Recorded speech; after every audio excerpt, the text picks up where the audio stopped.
Yeah, we can start for an hour or an hour and a half,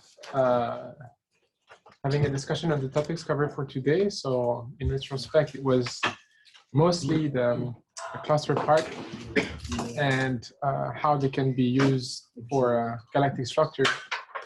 Well, especially the spiral structure and the disk structure. So we know there were some questions that could not be asked after some presentations, so that could be a good time for asking or expanding on those. Or we can open new discussions. Also, don't mind having some requests for the group, or just like the other days. So somebody has something to open with? Well, I'll share with what I was asking, and just to hear what other people think. The Betta Catalogue came up, which is sort of a master catalog of anything that has been claimed, it seems like, for clusters. And so, it would be nice in a long-term sense of confirming or denying a lot of those clusters. So how easy is that to do with VVV? I mean, in the area where you have VVV or VVX data, yeah, can one just go through that master catalog and say yes, yes, yes, no, yes, no, or is it much more complicated than that? I feel so. The first answer I have is it's doable now. It would be even easier in a year time. Yeah. Yeah. And why? Yeah, catalogs, also the tools that Carla is leading the development of, that will allow to go even further than just having a brief eye inspection. Mm-hmm. So that in a year time will be much more mature than right now. We're getting there. Because the thing that struck me about some of the objects in the Betta Catalogue is particularly the ones that came from the Ryu and Camargo things, is they're essentially just finding H2 regions. Yes. It's not real, but I wasn't clear if it was adding any more information about the stellar content of those objects than it's just that they contained H2, or they're in H2 regions. So it's but obviously if there's an H2 region, there's got to be a cluster there, right? Yeah. And it seems like there's a giant list of targets to work from that extends beyond what VVV has found independently. Yes. Yeah. I looked through the global cluster candidates on the Vega, and surprisingly, there are very few in the VVV area. So that's why it would be nice to extend it to the north, because in the north there are more candidates. But of the few that are there, I asked Javier for the data. Few, I mean 4. And they are global clusters. Some tiny ones, some good ones, but majority are open clusters or open class OCCs. OCCs. Yeah, I think that. Who knows? Yeah, we kind of need time at the end, because this is kind of a very huge project that started like, it would be nice if. We said, well, let's do it. But now if you try to merge nice tools and be totally certain about a lot of things in this very huge sample, I think to really clean everything, we need just a little bit more time. I think we are getting there. Hopefully for the next meeting, we are going to have something quite more solid and try maybe to connect with galactic structure, which would be terrific if we can achieve that point. Maybe yes. Yeah.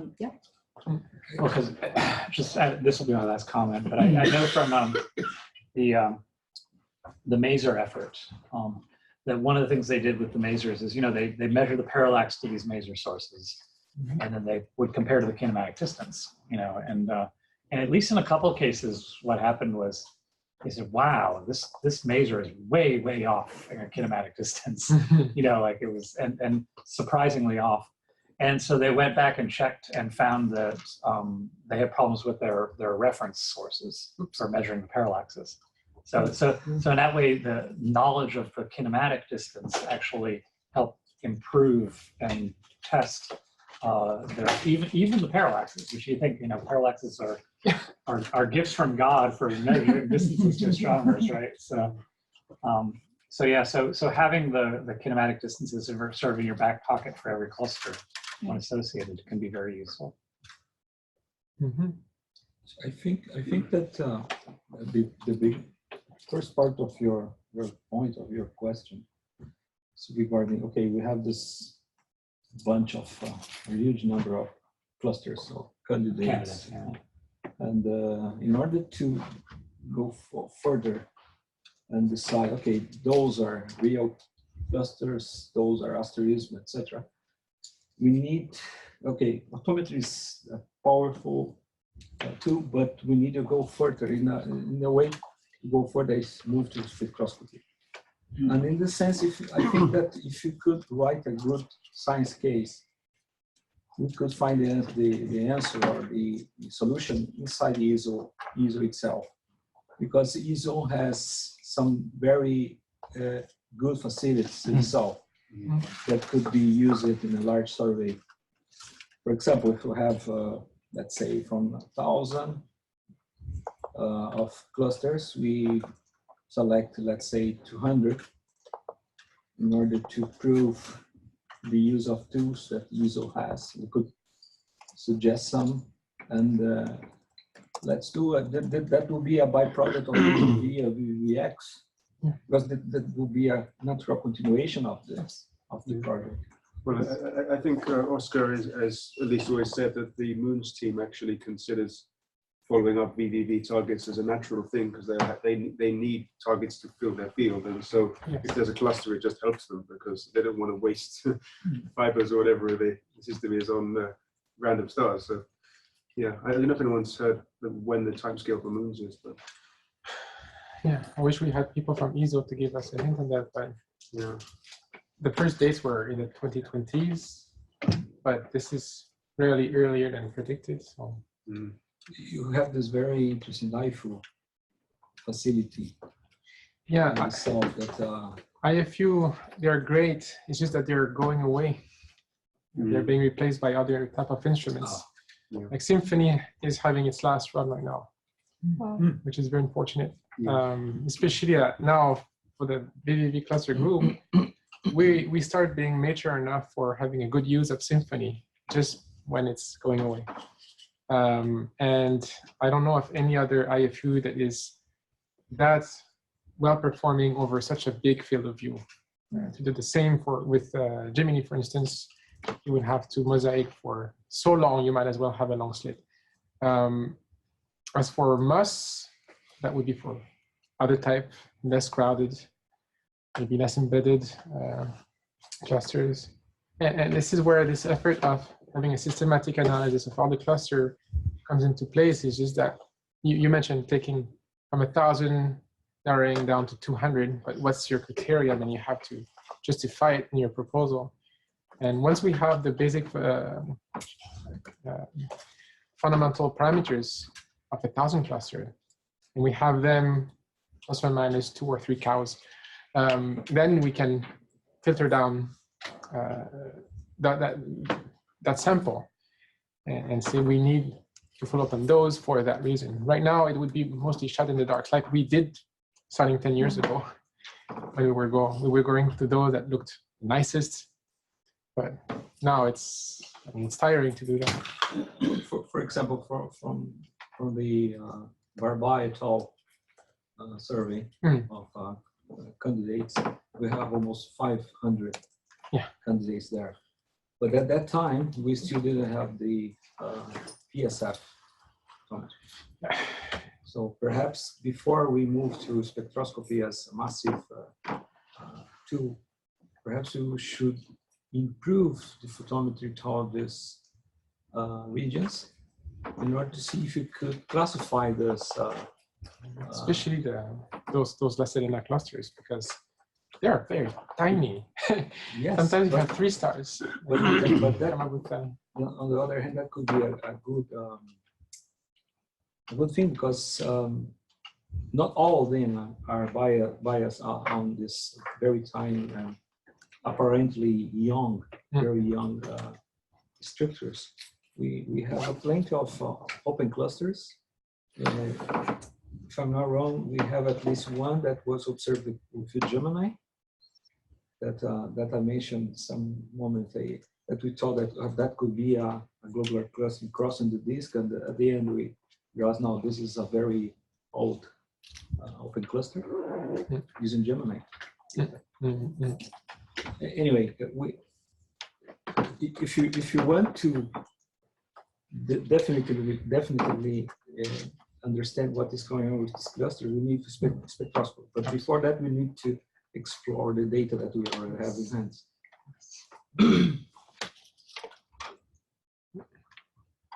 PSF photometry. Yes. On the way. Sorry, Javier. No, it's coming. It's coming. Well, one challenge with the PSF photometry, the catalogs that are available is the selection criteria. I know that many will not keep sources that have been detected in K only. But when you go into the Naselena clusters, many of those stars are observed in K only because they are highly extinct. So we might have to have a specialized effort for those clusters because they will be lost in the overall effort to create a catalog. So that's extra effort, extra time, extra resources. Well, at least VIRAC has those in the original VVV area. You know, there's no cut against things such as single band. It's just, it has to be there in K band. But if it's there in K band and lots of epochs, then it's there. So yeah.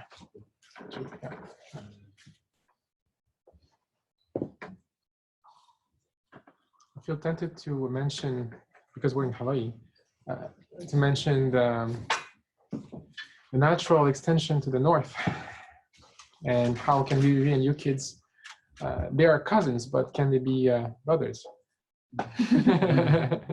Yeah, thank yeah. Dante just sent an email. So,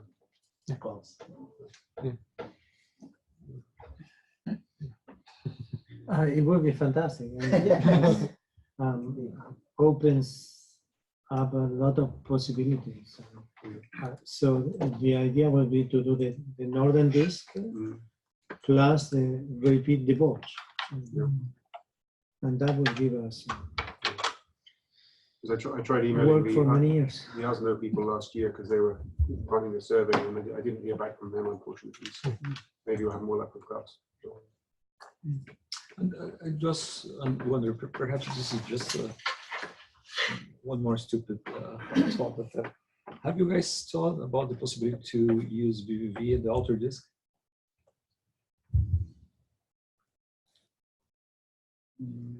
There are a lot of structures over there. Oh, VVVX includes outer disk. I mean, Yeah. But every part of the, or longitude 230 it goes to. because we have the outer arm, a portion of Perseus, and that one that is beyond the, and we have the outer arm, and I can tell you that I found a lot of old stars, and between L2 185 to 200, you know. So there is something bigger in this direction. Just a thought, because okay, VVV is never going to be a whole sky survey, but there are disks there too. But Vista has completed the whole, almost completed the whole sky. Yeah. Yeah, Sure. VHS and VVV. Yeah. Well, in Southern Hemisphere, you won't, it's not going to 200, but it's just a comment. yeah. So just to duplicate VVV then? What I'm saying is, if you combine all the public surveys, we cover now almost all of the southern sky. There is the So if we could have access to others. The outer arm seems to deviate from the median, the mean. So we would not have the time information on all of the sky, but at least the colors. There is the Vista Hemisphere survey that covers the southern sky, except the galactic plane, Yes. which we are supposed to cover. Right. And there is only a tiny gap in between them. And down to the same depths. I think they are a little bit deeper because it's extragalactic, so they go deeper, but single epoch, and only J and K. Yeah. Oh, okay. It's Yeah. different parts in different parts of the JK. sky. Yeah, so bits are JK, bits are YJHK. And YJK, it depends yeah, where for you quasars, look. yeah. You know, it's Yeah. there's also, I mean, just V++ is actually, the further you get away from the galactic center, the more you can do this in the optical. And so V++, because it has UGR, INH alpha, You're right. you directly, when Janet did a reasonably good job in Carina, if you want to go to the far on the other side of the galaxy, then probably by the time you get to longitude 200, then you could, you know, to 10 to 20, you could do that in the optical. And Yeah, I can say that this star that I found with Lamos, the mean extinction visual absorption is 2.5 magnitudes. Oh, that's not not much. Yeah. That's not Is V. We do that It's in okay. K. Certainly, there are places in which this is higher. That's why we were able to find this star in the optical, because they are low extincted. But Yeah, if it all goes smoothly, by the end of this year, UHS K will be completed, and 2 more years, UHS H also will be completed, and UHS J is already released. So we should have coverage from south all the way up to deck 60. And K, the targeted sensitivity is 18.4, but because of the mirror coating has deteriorated a little bit, so it may be 18.2, and H 18.6, and once you do the mirror coating, it should get 18.8. it's quite good. But these are single coverages, right? So I mean, one thing I've always been curious about is, where does the stellar disk end? Right? You know, there's this break at 13-ish kiloparsecs, right? But that's just a place where the surface or the volume density changes slope. And so how would you even define the edge of the stellar disk?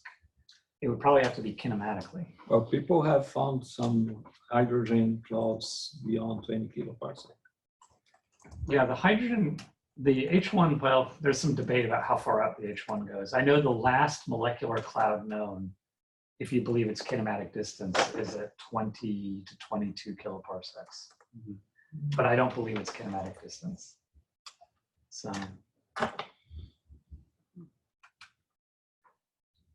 But I mean, dynamically, how far out does the stellar disk go? I don't think we know that. And so thinking, you know.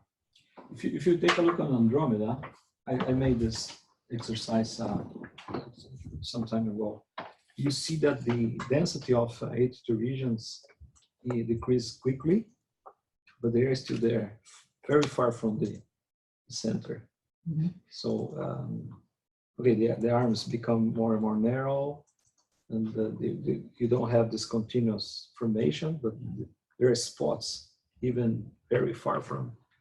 And an exercise would be, okay, if you have an H2 region, a compact H2 region powered by a B009 star at 30 kiloparsec, how can you detect it? Will it be possible to detect it with the facility that we have? Will we miss it? As far as I know, nobody did this kind of exercise. I think we're talking about slightly different things because, I mean, there's the gas and the star formation component of the galaxy. And, you know, that's been probed by the H1, and some CO surveys and infrared surveys are actually, like WISE is actually pretty good at finding very even B star illuminated warm dust in the outer galaxy. But what I was referring to when I said stellar disk is I actually meant the old stellar population, the red giants, the red clumps. The thick disk. You know, because Gaia can't see kinematics disk. out that far. But presumably a VVV-like program where you, I don't think you would want to do it across the entire outer galaxy. But if you picked fields and did multiple observations, you could get proper motions in the same way you've done in the inner galaxy, and see if you can create a rotationally defined edge of the disk. So, just a thought. There is another aspect that's how the efficiency of star formation changes with the radius. Because we have molecular clouds everywhere in the galaxy, in the disk. So the total mass of a cloud in the outer disk is not that different from a regular, ordinary molecular cloud in the inner disk. But on the other hand, we know that it seems that the star formation efficiency in the inner disk is higher than the outer disk, but this is just supposition. Yeah. So the way to answer this kind of, address this kind of questions, going deeper as we are doing in the inner disk and the outer disk too. In order to understand, for example, the rotation curve of the galaxy, the perhaps the dark matter contribution, because we still don't know how many baryonic matter actually exists beyond the solar circle. We have an idea of it. So it's not a minor issue. Maybe I'm slow here, but are you saying that this is something that we could do with the data we have in hand, or with data we need to get additionally to what we have already? I guess we have Ys and we have 2mass. Yeah. Perhaps with this resolution will be enough, but perhaps not. If you're going to compare with VVV, certainly it's not enough. Right? I guess. There have been some very, very deep CO surveys that are being done by some groups in China, which sort of surprised me, because deep surveys in the outer galaxy in CO, mostly you're going to find a lot of nothing.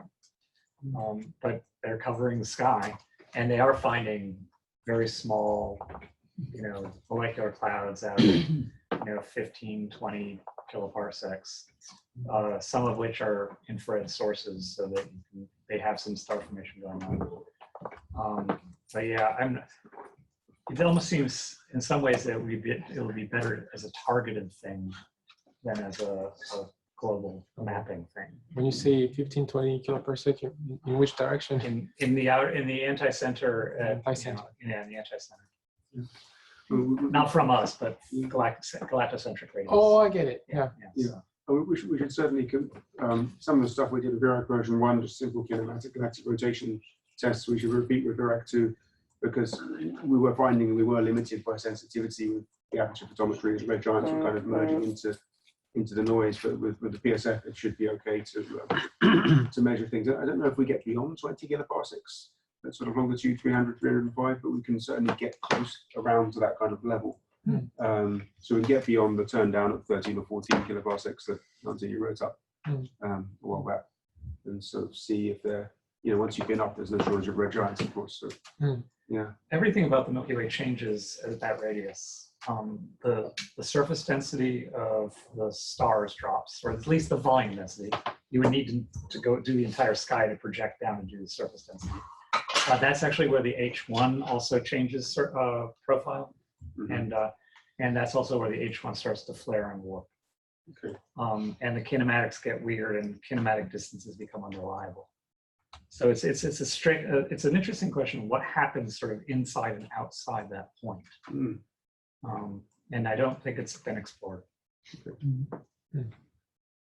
Kinematically, I mean, people have looked at metallicity through that distance, but not kinematics. Yeah. I mean, that's actually a good case for, when I haven't mentioned it at this meeting, but at previous meetings, I talked, about the long term of wanting to do what the all-wise algorithm did, and do a shift and stack to get proper motions down to the full correlative depth of the survey, which would be relatively low precision if you get under K of 18 to 20, but you can do it. And if you don't mind having precision of a couple of mass per year and then averaging up to improve it. This will be the kind of, one of the reasons I haven't been in a hurry to do that is there's a lot of work and you need a good science case. And if there are sufficiently strong science cases for pushing that distance, then it gives you a reason to do it. So it's, It might be, yeah.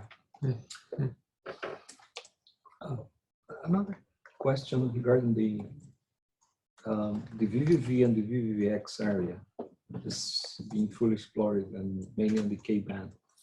So do we have a science case to RB to get J and H, for example, J and H additional images or data to complement the science that we could, because we have a bunch of KS images, we can stack them, you can find structures, but you cannot analyze these objects by colors or whatever, because we don't have the other filters for the other wavelengths.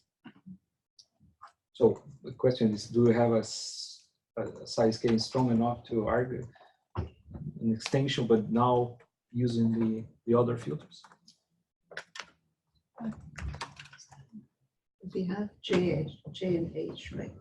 Yeah, but not that deep as the K. Oh, wow. We But the have problem is that 24 you're gonna- epochs Yeah. in K. Yeah, for To example. complement that in J and H, it's gonna take a while. yeah. You mentioned that, okay, you have a bunch of candidate clusters that we can reach in the K-band, but as we don't have Oh, J and H, we have the frames. we cannot classify this. We have the frames, it's just that the extinction is so extreme that already at H we're losing 7 magnitudes, and in J they disappear. Well, okay. So those are the cases I was mentioning, and this That's is why I how this asked happens. that is strong. Do we have Yeah, but to arguments push to- that, yeah. at least one more color? I don't know. Well, so H. so you've been pushing J further than we have now. 'Cause to reach that extra magnitude or 2 that we require, that you would multiply by 10 the time we have spent. on it. That's the main issue. It will never be granted that much. And to that, I'd rather go through the 500 La Serena clusters, try to match with glimpse and with other information we can get, have a subsample of 10 that are apparently saying something useful, and then go for a specified campaign, not necessarily with Vista. Yeah. That could happen. Yeah.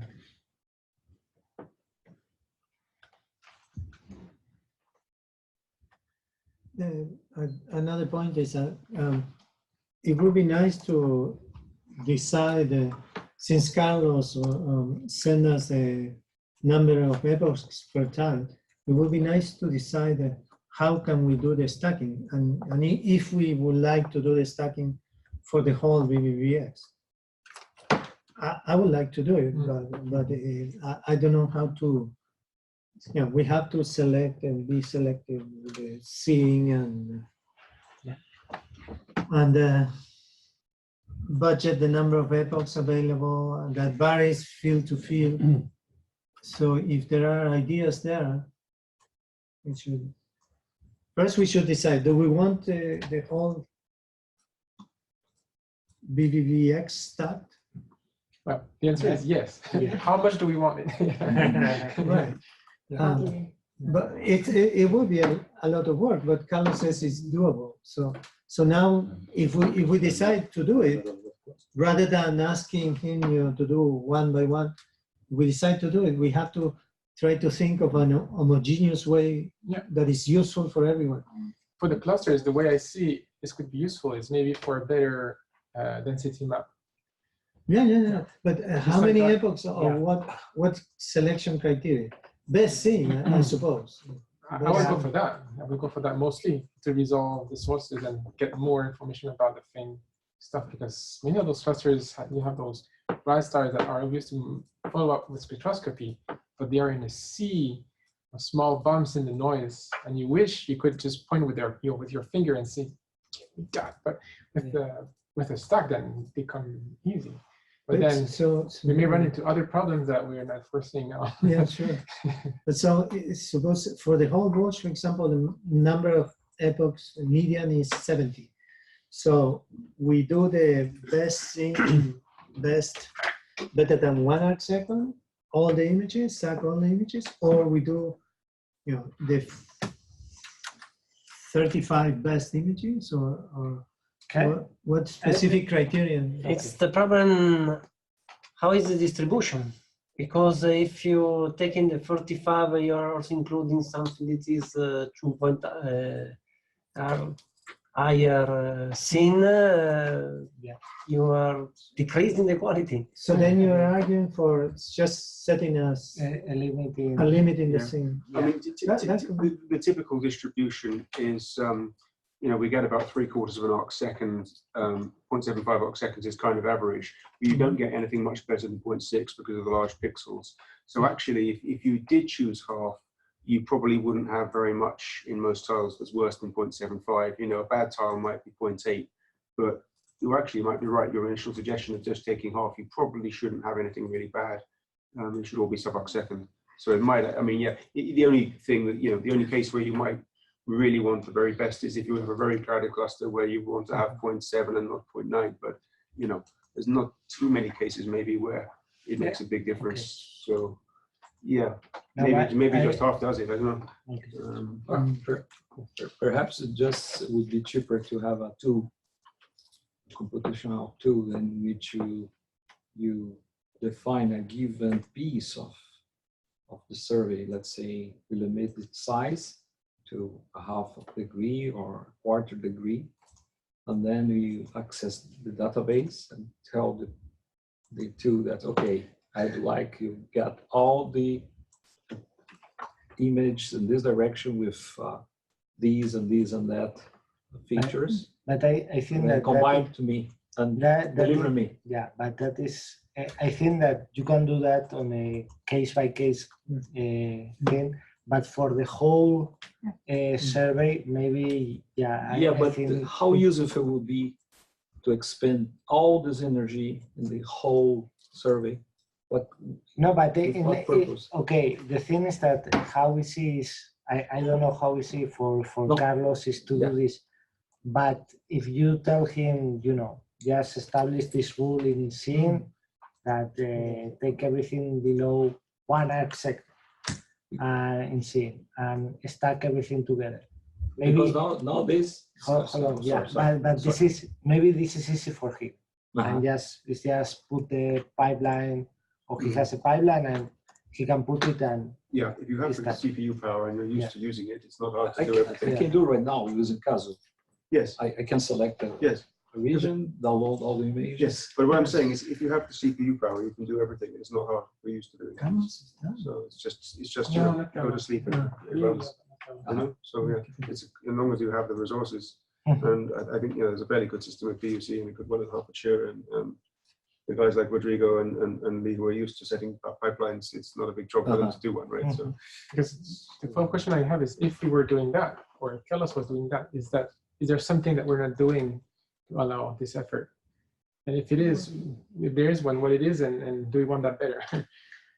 sorry, just to finish this before it says, I would ask, in my case, I would ask to do this on the stack image and not on the tiles, because for example, for analyzing the tiles, I do the photometry, the PSF photometry. I can run it on the stack images, but I cannot run it on the tile. On the time, So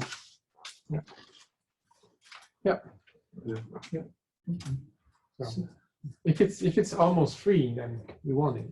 But if it's done instead of something else that we are working on. Well, my only concern about asking Carlos to do a lot of other things is we do want him to sort out this calibration, because we've already said we want that done before we publish the actual product. Definitely priority. Yeah, I mean, it's priority. Yeah, it is, and I think it's, obviously we're very grateful to Carlos for improving the calibration of version 1.5 and producing the alert system, and these are all things we wanted, right? Yeah. But we just have to make sure we don't give him so many things that we lose. Exactly. Use that. Yeah. But again, and judging by what he said about putting the stacking the images, is like he already has a pipeline and ready for this. So it's like I don't know. Again, I completely agree with you. I mean, we shouldn't put like a lot of work in him, but if he has already this, It's easy. Yeah. this is it. Yeah. I was Liz is commenting. Yes, I know he can do it reasonably hands-off. He's already done one very deep stack just for the sake of it, just because we were interested to see what it looked like. I think it was the Galactic Center tile, but he does have software to do it, and I don't think it's too difficult to do.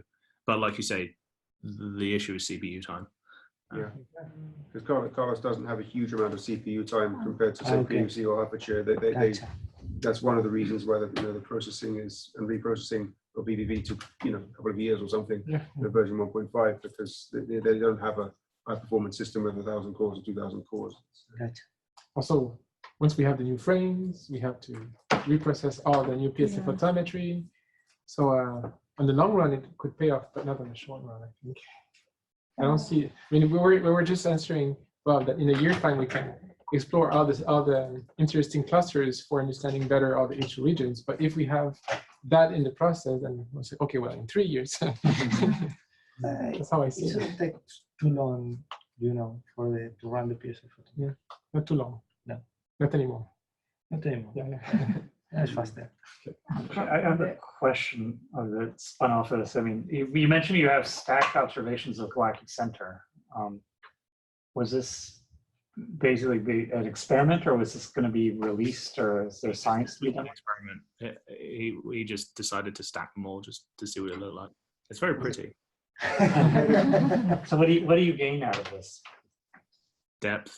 That's good, really. I mean, it's incredibly confused, right? So it's not super useful, but it is very nice to look at. We were thinking about doing the same thing with the glimpse data because we now have a lot of epochs towards Galactic Center that we could stack and analyze as deep as possible. And we found that different observations were pulling out different sources because of the confusion. So we figured we might as well do it all in one giant stack and give the deepest observation we're ever going to give to the center of the Milky Way. So it seems like that would pair very nicely with VVV. Yeah. And if I understand well, that will be done in all the available bands, or not, which is great. Right, so it's key that we have 50 to 100 times. Yeah, but in the other times. cases, you have fewer, but it can be done also, or not. I think isn't it done, or? I have a stack J, stack H. Sometimes one J is very poor saying. So you don't want to stack them, but and it would be two or three J and H for most of the fields. So if you have one off, then the gain is so minor. That's my first reaction.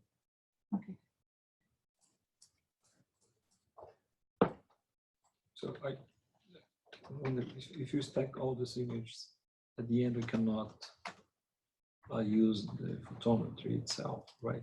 It doesn't would be because how do you deal with the differences in these 0 points and calibrations? Well, I guess that if they do it correctly, it's like because they are stacking the same chips with the same. That's why I was asking for the stack images. So where they came from different epochs. Yeah, I know that, but it's the same chip. And again, if they, I guess that the pipeline that Carlos has should take care of this thing. Okay. Yeah, you use the word stack. You mean like the upprint, but the stack one for one observation, and then you stack the stacks. Yeah, that's right. So sorry. I mean stack the stack. Yeah. God. Yeah. Okay. Yeah, one other thing that perhaps worth mentioning in the context of this kind of a crowded bits like the Galactic Center is that there is a better Vista pipeline than the Cambridge pipeline, which is the one developed by Stefan Weingast at Vienna. Which is the one which drizzles the data into half-size pixels, right? And I was actually, I was kind of slightly gobsmacked a bit when João Alves asked me, because he was the supervisor of Stefan Weingast, and asked me about this, and I didn't know what he was talking about, because I had this conversation with Vista Data Flow people in about 2006 when we were first discussing how this was going to work. And it occurred to me at the time that because we have two 4-second integrations and we shift them and stack them, that this was going to create loss of resolution problems, because a shift of 1 pixel in one part of the array is not a shift of exactly 1 pixel on the other side of the array, right? The pixel scale shifts. And so ideally you'd want to do what HST does, and kind of drizzle.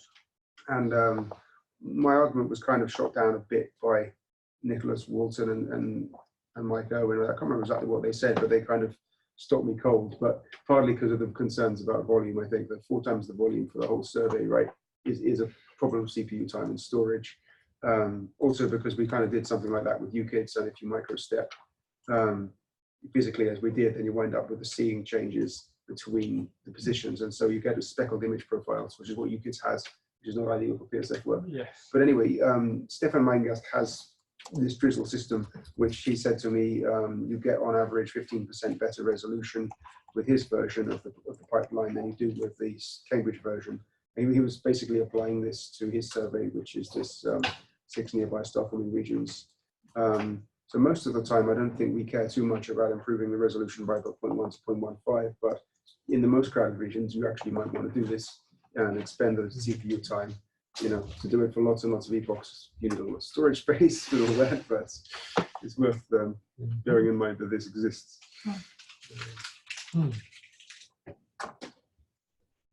Well, you mentioned CPU time. Is there anything that institutions can do to offer more CPU time for those type of calculations? You mentioned Aperture giving a hand, but is there any other resources we can pull out from other places with the door in the firewall to allow? Part of the issue you might find is data transfer. You know, if you might have empty CPUs somewhere, but you need to have the data locally as well. Well, you can always FedEx a terabyte. Yeah. Yeah, no, that's serious. I mean, the data storage is relatively cheap. We don't have as much money for it in our institution as we might like to have, right? But obviously, the best time to buy data storage is always in 6 months' time, because it gets cheaper all the time. So, I mean, actually, you know, I've got this slight issue that I've just had to download extract a bunch of sources for Bob, and it's taken me several hours to run it because the light curves got lead-gzip the light curves because we were running low on storage space. But we are going to buy some more when we get back, which will allow us to unzip things again, hopefully, and keep them without having to use storage space that should be used for, you know, current stuff rather than for years. What type of volume is it?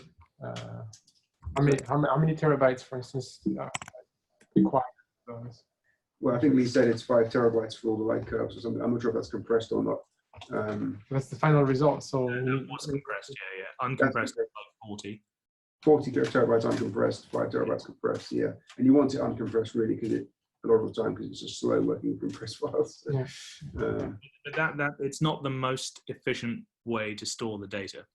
The way it was, the way it's I've stored them. It reads very quickly and is used very quickly by NumPy.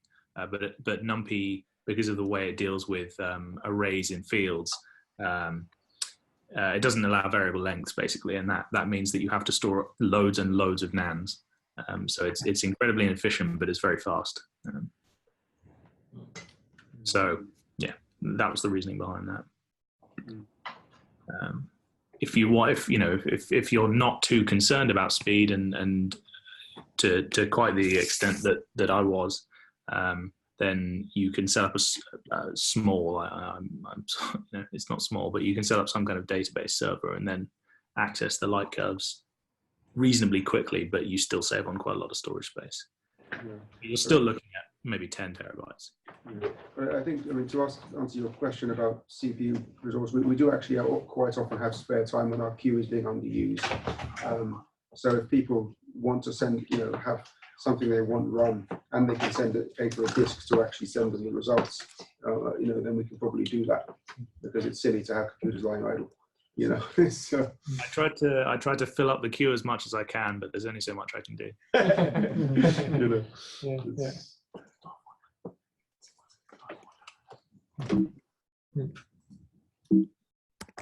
Another thing that it would be very nice to have are the color images for the whole VVVX.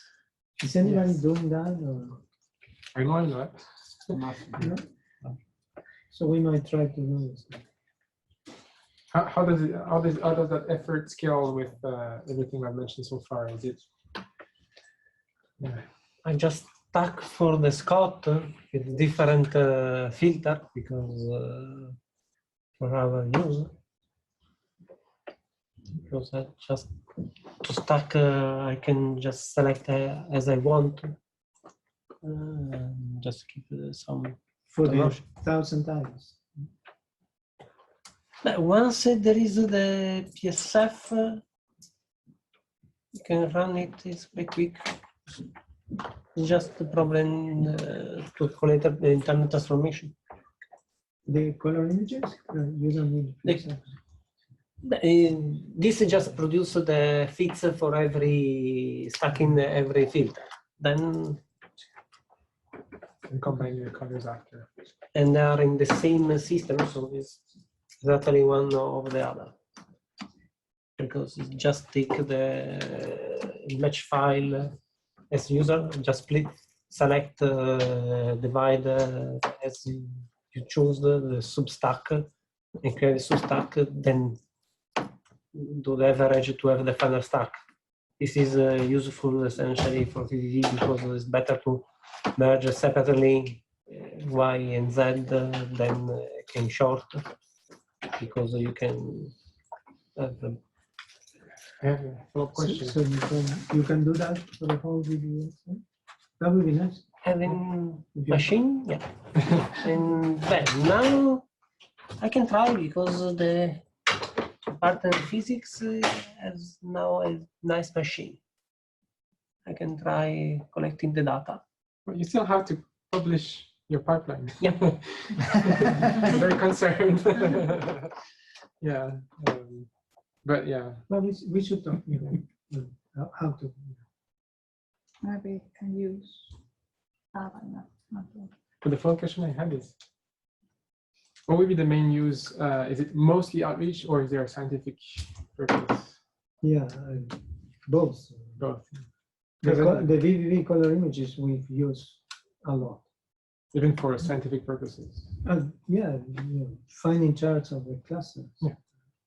Yeah. Or it's just a quick check of with objects, and yeah, Absolutely. it's useful. Do we have the disk from VVV? So we would have to do that too. No, I was asking. Yeah. So, Absolutely. That would be fantastic. I mean, the one that I exists mean, right now. we have the color images for the whole VVV area, but not VVVX. Not VVX. And this was done many years ago. So we might try to do that. When you say you have the color images as a FITS file, or These are JPEGs, but they are with the coordinates in the world coordinate system. so is this something that I can get? For a price. A penny a source? Ooh. We have those. Okay. All right.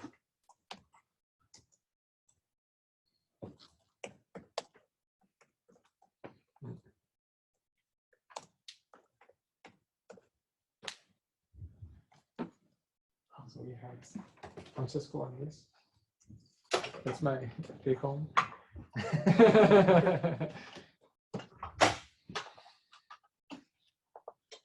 This is a very exciting type of work to do. It's a very satisfying quest to get that color image. It's very tempting to do it. Yeah, very tempting. But, I don't know if this is the timely moment or the moment to ask this, but we have colleagues here that are part of the Sloan, yes. mostly Apogee. Mhm. So I would ask, what could we do from the Apogee 2 side to help VVVX. Is there anything or something that we could What is the provide or? what are the closest two sources can be in a field? Half minute. Half arc minute. Yeah, but again, we can avoid this using multiple lights. Sure. Yes. But yeah, it's just yeah, a field can end up being I expensive. use This this is in just the NGC 3603 3D spider arm. I used just one plate this guy. Okay, I had some problems because I had from the selection, I had a certain number of targets, but when I faced this issue, the number dropped a bit lower than the maximum number is 265 fibers per science objects. And then I had to fill this with other stuff. Yes. But if I had used 2 or 2 plates, that would be so. Yeah. So naturally, I would think that the best use of apogee is basically the same that what you're doing, and in areas where we have those massive star formations, and we go in different clusters that are from the same complex or stuff like that. For example, for the kind of targets that Dante and others are interested, there are Larai. Yeah. We could have a bunch of spectra in the entire region of interest. On the other hand, if you, I agree, if you are talking about very small structures like clusters, very tight clusters, okay, perhaps if you are happy with just 1 or 2 shots per cluster, that would be fine. We could find a way to inject these targets in the main survey, for example. Yeah, for instance. Yeah. And then we could reach thousands of targets. Yes. But that would have value. I'd rather have 1,000 spectra in the areas of the clusters in VVV than nothing. Even though it's 1 or 2 sources per cluster, we could start with that. At least 1 or 2 is better than none. Yeah, right? exactly. So and that could be the way we could ask for more time in another facility. well, in the optics of what we mentioned earlier in the discussion of having a catalog of the clusters, if we have 1 spectrum, it's better than nothing, just to have a first assessment of what we're dealing with before filtering down to the few that we want to study in depth. So there's a possibility now with the bands that are available. It's mostly in J and H. So you did the work for OB stars. We would have to do the same job for other spectral types for selecting the right range. Yeah, we'll need to change the way that the observations are done. We cannot. We need to deeper. So we need to reach higher magnitudes. So in order to do that, we need to perhaps for a given night, we will be able to observe 1 or 2 fields by 3 to 4 hours. And if you're interested in variability too, we need to repeat this with certain cadence. So we need to change several aspects of the strategy. You have a postdoc? I tried. Okay. With no success, actually. I had to adapt my goals to be available.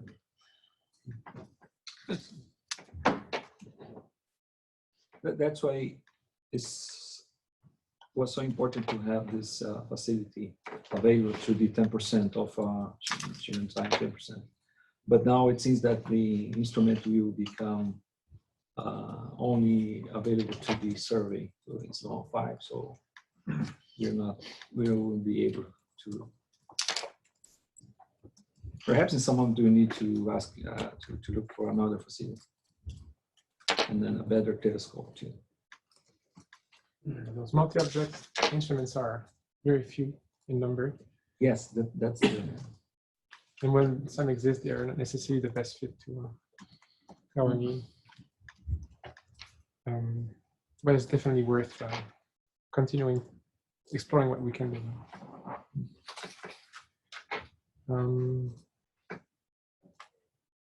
Yeah, we still have some time before the topic is exhausted, if it is not. Any other thought, comments, questions, requests? Time? Time to. Time to? Time to work. that's true.